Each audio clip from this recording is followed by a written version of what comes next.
महिला सक्षमीकरणाचे उद्दिष्ट समोर ठेवून 1998 पासून कार्यरत असणारी भारतीय स्त्री शक्तीची अमरावती शाखा रजत वर्षाच्या महत्त्वपूर्ण टप्प्यावर उभी आहे।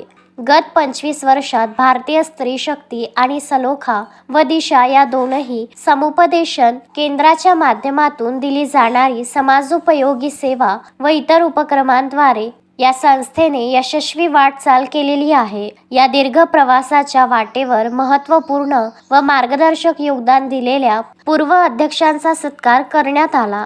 या निमित्ताने रजत समारोहाचे आयोजन करण्यात आले होते।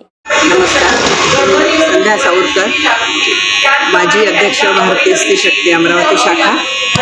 आम्ही आज आमचा 25 वर्ष पूर्ण झाल्याबद्दल रजत महोत्सव साजरा करतो आहोत। आमची संघटना गेल्या 25 वर्षापासून अमरावतीमध्ये कार्य करत आहे आणि महिला सक्षमीकरणाचं काम ती करते।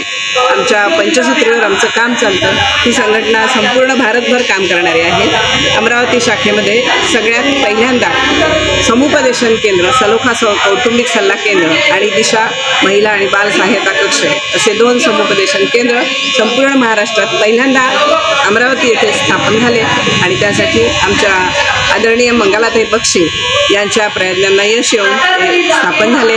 त्याबद्दल आम्ही आज हा रौप्य महोत्सव साजरा करतो आहोत आणि त्यासाठी आम्ही आमच्या नागपूर शाखेच्या समुपदेशन केंद्राच्या समन्वयक माननीय वासंतीताई देशपांडे आणि सर्व अमरावतीकरांच्या परिचय असलेल्या डॉक्टर मोना चिमोटे, आपल्या सर्वांच्या लाडक्या आमदार शिल्पाताई खोडके या सगळ्यांना आम्ही अतिथी म्हणून बोलावलेलं आहे आणि त्या सगळ्यांचं या ठिकाणी आगमन झालं।